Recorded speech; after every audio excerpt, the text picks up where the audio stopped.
대기업 적성검사 강좌를 시작해 보도록 하겠습니다.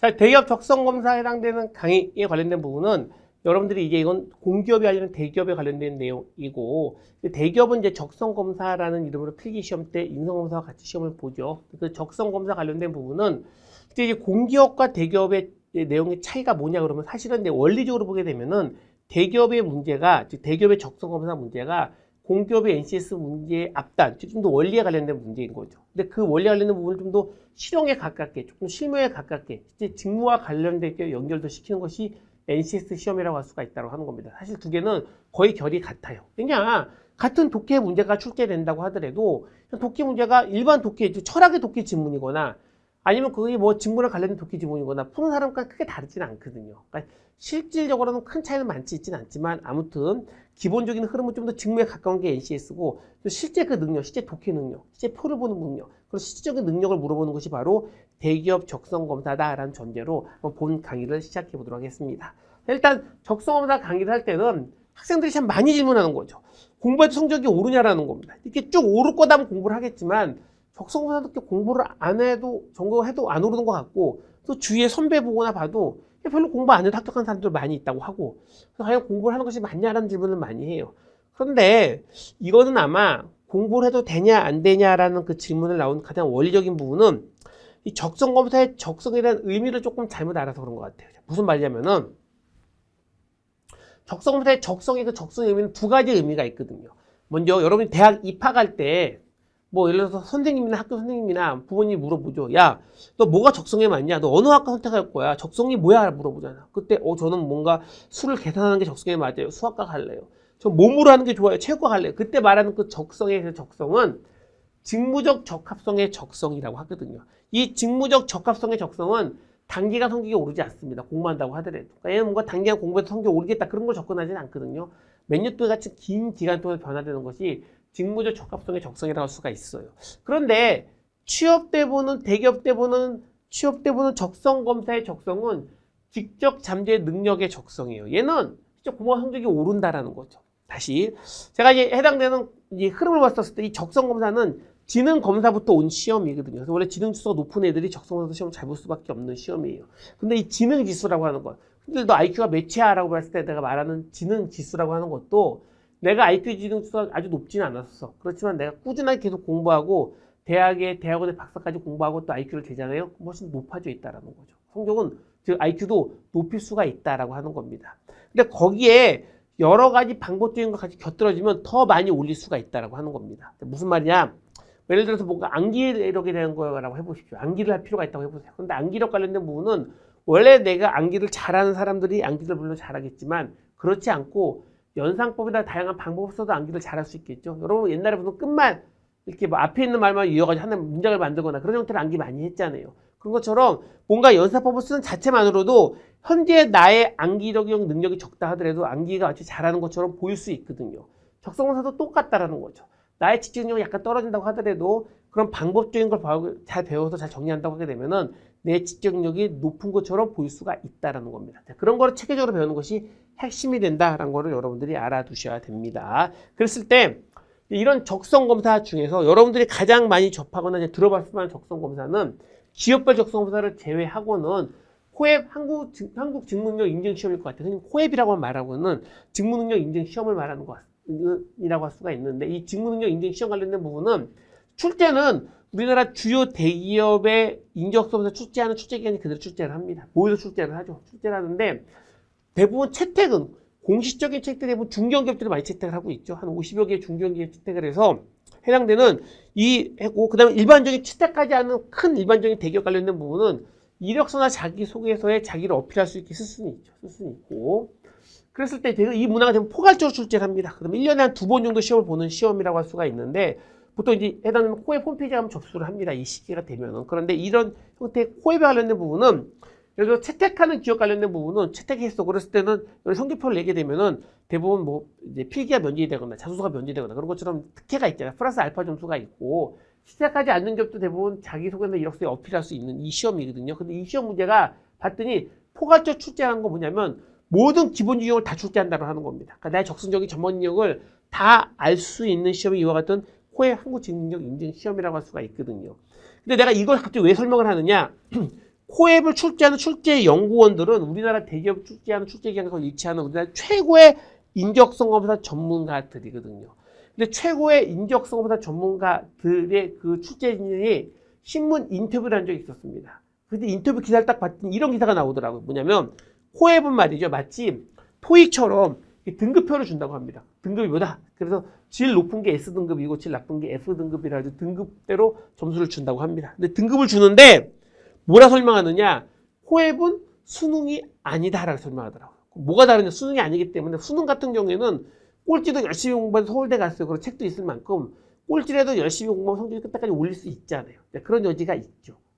그런데 이런 적성검사 같은 코앱 같은 이런 적성검사는 꼴등이 1등 될 수 없다라 얘기하더라고요. 그러니까 얘는 올릴 수 있는 등급이 한계가 있다. 한 4개 등급까지만 올릴 수가 있다라는 한계점이 있다라고 얘기를 합니다. 우리나라 최고의 전문가가. 뭘 말하고 싶으냐? 제가 대한민국에서 적성검사를 제일 잘 알고 제일 강의를 잘하는 사람 중에 하나라고 저는 이제 자부하거든요. 그런데 제가 아무리 강의를 잘하고 여러분이 아무리 열심히 공부해도 만약 지금 여러분의 성적이 꼴등이면 1등까지 올라갈 수는 없다라는 거죠. 올릴 수 한계가 있다는 겁니다. 그러니까 현재 나의 능력을 명확하게 아는 것도 중요하다는 겁니다. 즉 적성검사도 그렇기 때문에 내 성적이 중간 정도 되게 되면 대기업까지 1등까지 올릴 수가 있지만 내 성적이 최하위권이라는 학생 같은 경우에는 처음부터 나의 목표 기업을 너무나 큰 대기업을 하기보다는 중견기업 중심으로 잡는 것이 더 현명할 수 있다고 하는 거죠. 그게 코앱이라는 시험의 특징상 어쩔 수 없는 흐름이다라는 내용들은 여러분들이 알아두시면 좋을 것 같습니다. 그랬을 때 일단 우리가 지금 말하는 적성검사를 얘기하고 있는데 이런 적성검사는 이론상 이렇게 분류할 수가 있어요. 어떻게 분류할 수가 있냐면 이론상 언어, 수리, 추리, 지각, 실용 이렇게 분류할 수가 있습니다. 이게 어떤 분류냐면 언어 능력을 일단 언어를 잘 말할 수 있는가, 언어 구성이 있는가 관련된 부분을 물어보는 거거든요. 그래서 언어를 잘 말하려면 일단 어휘력이 있어야 되겠죠. 어휘도 측정하고 그다음에 독해, 언어를 잘 구사한다는 거는 독해를 잘하는 의미가 되기 때문에 독해도 같이 물어보는 형태 파트가 언어 능력입니다. 수리 파트는 계산에 관련된 능력이 있는가를 보는데 계산 관련된 능력이 단순하게 방정식을 세워나가는 문제 같은 응용 방정식 문제를 출제하기도 하지만 얘를 표와 연결해서 출제하기도 하죠. 그래서 자료 해석도 여기 들어갑니다. 그래서 응용 방정식과 자료 해석이 들어가는 것이 바로 수리 파트라고 할 수가 있고 수리 파트는 크게 보면 수리 파트, 수리 추리, 언어 추리를 나눠져요. 그래서 수리 추리는 도용 같은 걸 물어보는 도용 추리 문제가 있는가 하면 수열 추리, 수열하는 형태 문제도 있죠. 그 전부 다 수리 추리라고 할 수가 있고 그 다음에 언어 추리는 명제, 상황 추리 그런 형태에 해당되는 이제 언어 추리라고 할 수가 있습니다. 그래서 크게 수리 추리, 언어 추리 나누는 파트가 이 파트라고 할 수가 있고 최근 문제 흐름 중에 도식 추리도 여기 들어갑니다. 즉 현대자동차나 LG가 출제하는 도식 추리 문제 있죠. 그것도 해당되는 도용으로 해당되는 추리 문제라고 해서 여기 수리 추리 중에 일부라고 할 수가 있습니다. 그 다음에 나오는 것이 지각 능력, 흔히 말하는 공간 지각 파트라고 할 수가 있죠. 근데 얘는 도용을 주고 그 도용의 모양을 잘 지각할 수 있는가 없는가를 물어보는 것이 바로 공간 지각력 문제라고 할 수가 있습니다. 그 다음에 마지막 게 실용 능력. 실용 능력은 한국사를 물어보거나 아니면 일반적인 상식을 물어보거나 상황 판단을 물어보거나 그런 거 전부 다 실용 능력이라고 할 수가 있어요. 그래서 적성검사 이론서인 이와 같은 총 5가지 영역으로 크게 분류되어 있거든요. 그 안에 세부적인 영역이 또 많이 있는 형태의 흐름이 기본적인 적성검사 이론상 분류라고 할 수가 있습니다. 근데 이론상 분류를 기업체에서는 우리 기업에 맞게 변형해서 갖다 쓰는 구조가 되는 거거든요. 즉 삼성 같은 경우에 삼성 GS8를 예시를 들어보게 되면 삼성 GS8는 다음과 같은 4개 파트를 출제를 합니다. 그래서 보면 언어 논리는 언어 능력과 똑같은 내가 그대로 갖고 와서 명칭만 바꿔서 언어 논리라고 출제를 합니다. 수치 논리는 수리 능력 그대로 갖고 왔죠. 그래서 수리 논리라고 출제를 합니다. 추리 파트는 추리 능력 그대로 갖고 와서 추리 파트라고 출제를 하는 거죠. 지각 파트는 지각 능력은 해당되는 시각적 사고력은 이 지각 능력 그대로 갖고 와서 시각적 사고라고 문제를 출제를 합니다. 단 실용 파트는 한국사나 상식을 폐지해서 출제되지 않습니다. 그래서 여기 중에 4가지 파트를 선별해서 출제하는 구조가 삼성의 구조라고 하는 거죠. 다른 기업들은 그대로 이렇게 갖고 와서 선별하는 경우가 있는가 하면 아니면 일부만, 즉 추리 파트 중에 언어 추리만 갖고 오나 그렇지만 일부만 갖고 온 경우도 있습니다. 아무튼 우리나라 가장 규모가 큰 삼성은 이와 같이 4개 파트만 갖고 왔습니다. 그런데 한번 채점하는 방법을 봐볼게요. 뭐냐면 채점을 할 때 각 4개 파트는 내가 지원한 직무에 상관없이 전부 다 100점 만점으로 채점을 합니다. 즉 내가 어느 직무에 지원했든 간에 모든 파트는 다 같이 똑같이 중요하다는 거죠. 더 중요하고 덜 중요한 파트는 없다라는 겁니다. 적성검사는 기초 능력을 출제하기 때문에 특별한 가르침을 주지 않거든요. 그러니까 다 해당되는 100점 만점으로 총점 400점을 출제하는 구조가 GSAT 출제하는 채점하는 방식이라고 하는 겁니다. 근데 이 채점을 해서 합격자를 선출하는 방법은 공기업 HS랑 비슷하지만 약간 다른 결이 있어요. 그게 뭐냐면 삼성만 예를 들어볼게요. 삼성 합격 기준은 일단 꽈락이라는 게 있습니다. 꽈락이 있어서 먼저 꽈락을 통과돼야 되죠. 꽈락이 각 영역별로 언어, 수리, 추리, 공간 각 영역별로 40점 만점, 100점 만점에 40점 미만이면 꽈락이 됩니다. 이런 것처럼 영역별 꽈락이 있는가 하면은 총점 꽈락도 있어요. 그러니까 전체 영역이 다 합쳐서 100점 만점에 60점 미만이면 총점으로 꽈락됩니다. 그런 것처럼 먼저 일단 꽈락은 통과가 돼야 됩니다. 통과가 되면은 꽈락은 통과된 학생들만 나열을 하거든요. 나열을 할 때 합격 기준이 이렇습니다. 일단 먼저 합격은 계열사별, 직무별, 전공별로도 특이하게 달라요. 달라서 해당된 부분은 계열사별로 매번 선발한 인원이 있거든요. 그러니까 각 계열사별로 삼성그룹이면 삼성전자, 삼성카드 각 계열사별로 점수 차이가 많이 납니다. 차이가 나고 직무별로도 당연히 점수 차이가 많이 나거든요. 근데 특이한 점이 뭐냐면 전공별이 달라요. 이공계 학생 같은 경우에는 삼성은 이번에 이공계 무슨 과를 몇 명 뽑겠다라는 이공계의 전공별 정원이 있어요. 내가 많이 이번에 지원했는데 나의 전공이 이때 해당된 전공 전형 중에 많이 뽑는 게 올라와 있다고 하게 되면 합격 확률이 대폭 확 쉬워져요. 그러니까 약간 복불복도 있다는 거죠. 이번에 내가 지원할 때 전공별 인원이 몇 명에 따라서 합격 커트에 많이 차이가 나기 때문에 참고로 이건 삼성만 있는 특유한 합격 기준이라고 할 수가 있습니다. 전공별 기준에 관련된 부분은. 그런데 그렇다고 했었을 때 그러면 대개 삼성의 GSAT는 100점 만점에 한 몇 점 정도 맞으면 즉 정답률이 몇 퍼센트 이상 합격할 수 있는가라고 보게 되면은 삼성의 GSAT는 말이죠. 인문 파트는 80% 이상 정도 넘어서 합격할 수가 있고 자연 파트는 70% 이상 맞아 합격할 수가 있습니다. 즉 기본적으로 인문 파트가 자연 파트보다 10% 이상 높아요. 정말 어렵죠. 정말 어렵죠. 그것처럼 인문 파트는 어느 기업이든 다 합격하기 어렵고 특히나 이 10%가 엄청난 점수이거든요. 특히나 대기업도 마찬가지로 인문 파트가 자연 파트보다 훨씬 더 합격하기가 어렵다는 건 용어는 참고로 알아두시면 좋을 것 같습니다. 그렇다면 이런 대기업의 적성보다는 어떻게 대비하면 되는가 하는 대비 프로세스를 같이 볼게요. 이전에 내가 대기업 가겠다는 학생들은 한 4년 전, 4년은 아니야 5년, 6년 정도 전에 있는 말이죠. 이제는 무조건 공부할 때 사트, 삼성의 필기시험이었는데 사트부터 공부했습니다. 다. 왜? 한 5년 전, 6년 전만 하더라도 삼성은 말이죠. 삼성을 지원하게 되면은 서류 전형이 없었어요. 무조건 지원만 하게 되면 전부 다 사트를 보게 해줬거든요. 그래서 무조건 학생들은 다 지원만 볼 수 있기 때문에 사트가 국민 수능이었어요. 대학생이다 그러면 다 누구나 응시하는 시험이었기 때문에 옛날에 도서관 가게 되면은 모든 자리에 거의 사트 책이 한두 곳이 있었던 그런 시대가 있었습니다. 그래서 사트부터 무조건 다 공부하는 거죠. 나머지 기업들의 서류 통과 그때부터 스승 공부하는 흐름이 이전의 흐름이었습니다. 근데 지금은 이렇게 하면 안 되죠. 지금은 말이죠.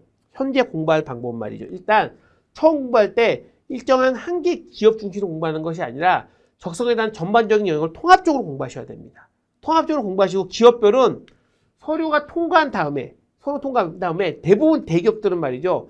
서류가 통과되고 서류 통과가 발표가 되면 발표가 된 날짜부터 인적성부터 즉 필기시험 보는 날짜까지 일주일 이내입니다. 짧으면 2, 3일밖에 되지 않아요. 공부할 시간이 없어요. 그러니까 뭘 말해? 공부할 시간이 없으니까 내가 미리 통합적으로 공부하는 학생 같은 경우 막판에는 말이죠. 서류 통과되면 그 일주일 이내 되는 짧은 시간 안에 모의고사로 마무리하는 겁니다. 그러니까 지금은 이것이 가장 최적의 공부하는 방법이라고 하는 거죠. 그러니까 기업별로 하지 마시고 일단 전체적인 유형을 다 공부할 수 있는 통합으로 공부하시고 기업별은 서류 통과 다음에 모의고사를 하겠다라고 하는 이 흐름을 여러분들이 절대 잊지 않으시면 좋으리라 생각을 합니다. 자, 적성검사에 대한 기본적인 내용 같이 배웠거든요. 근데 적성검사가 공기업 ACS보다 훨씬 더 성적을 올리기가 좋아요. 그러니까 여러분들이 해당되는 강의 들어보시게 되면은 훨씬 더 빠른 성적이 오를 수 있을 것이다 라는 전제로 접근하셔도 되고 또 하나 뭐냐면 기본적으로 적성검사는요 파트 중에 언어, 수리, 추리, 공간 파트 중에서 가장 학생들이 어려워하는 파트가 도용이 나오는 파트를 어려워합니다. 특히나 공간 지각을 어려워해요. 그리고 삼성의 공간 지각 출제가 되죠. 근데 삼성의 공간 지각 같은 경우에는 다른 파트보다 공간 지각력 커트라인이 압도적으로 낮기 때문에 내가 공간 지각만 잘 봐도 합격률이 확 높아져요. 왜? 내 공간 지각을 한 80% 맞았다 그러게 되면은 다른 파트랑 10% 이상 점수를 주는 셈이 되거든요. 그러니까 다른 파트 좀 망쳐 삭탁할 수 있다고 하는 거죠. 그런 것처럼 공간 지각이 정말 중요한데 무슨 말이냐? 그렇기 때문에 적성검사, 대기업 적성검사를 공부한다고 하는 건 결국은 공간이 나오는 공간 지각력, 도용출, 도시출입 공부는 핵심입니다. 핵심. 이게 가장 중요하다고 할 수 있다고 하는 거죠. 그런데 저는 공간 지각력만큼 거의 대부분 다 맡겨줄 수 있어요. 거의 만점에 가깝게. 도시출입도 그렇고 도용출입도 그렇고. 여러분들이 본 강의를 통해서 학생들이 이번 주를 가장 어려워하는 파트를 가장 높게 맞을 수 있다는 전제를 따라오셔도 된다고 하는 거죠. 이미 저는 10년 넘게 강의됐고 10년 넘게 강의하는 동안에 계속 그 일관되게 나오는 점수이거든요. 여러분들이 가장 어려워하는 파트도 믿고 따라온다면 충분히 고득점이 가능하다는 전제로 오시면 될 것 같습니다. 그렇다면 다음 시간부터 우리가 직접 우리가 한번 적성보다 세부 영역별로 한번 함께 일일이 한번 학습해 보도록 하겠습니다. 그러면 다음 시간에 같이 보도록 하죠. 고맙습니다.